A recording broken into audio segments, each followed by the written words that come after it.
And my first baby bathwater event was in Cabo 4 years ago. So obviously I'm back here now in Cabo, and I kind of can't believe it's been that much time has elapsed.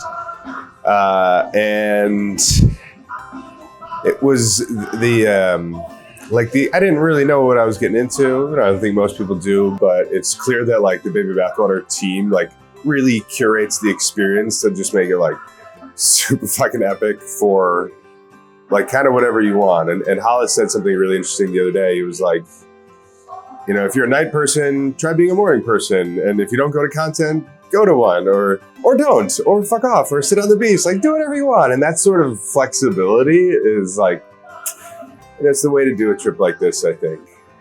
And like 4 years ago, I vividly remember sitting on the beach with this dude and just laughing our asses off. And we just met, but we quickly made buddies. And then yesterday, 4 years later, me and that same dude are just laughing our asses off, sitting on the beach, talking, making super fucking jokes. And it's just, I don't know, it's been really fun. I've been able to work with baby bathwater members. Some of them are my clients. I'm a customer of some of them. And that's just that access to like people who are out there doing shit, making stuff happen, having that access on a personal level, like obviously really helps your business when you need a trusted expert in XYZ, like you might know somebody.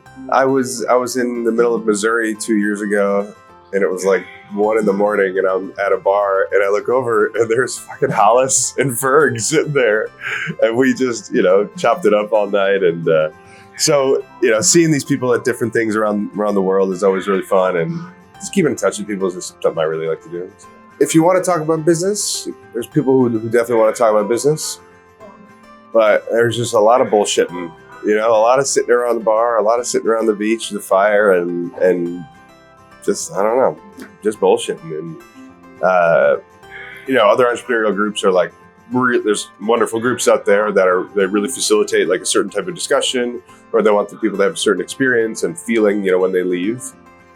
And I think the kind of like optionality here really makes it so that you can do those things if you want to, but if you just want to kick back and have a cocktail, like that's pretty cool. People support that as well. So just like much more chill, I think. Yeah, I think most people here would say the two things that are most important to them are their family and their business. And that's just like a constant struggle and constant challenge to like figure out how to balance those, how to prioritize those. Especially as your kids grow up and new things happen, and new, a 9-year-old's problems are going to be different than when she was 6.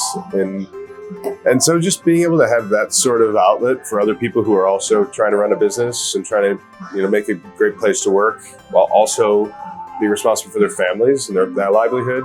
I think it's just really nice to be able to share those sorts of experiences with people. I personally get a lot of energy from events like this, and I don't get to do them enough. And so like I'm usually buzzing with ideas, and I'm usually really excited about how to do business better, like based on the people that I talked to, the talks that I heard. And I don't want to sometimes it's inspiring, sometimes it's informational, sometimes it's just like, fuck, this guy's doing something super cool, like I should be doing something like that. And so I feel, I wouldn't say recharged, I would say not charged, but that's like personally, that's like my biology. But then on the professional side, like I'm motivated to go out there and kick some ass.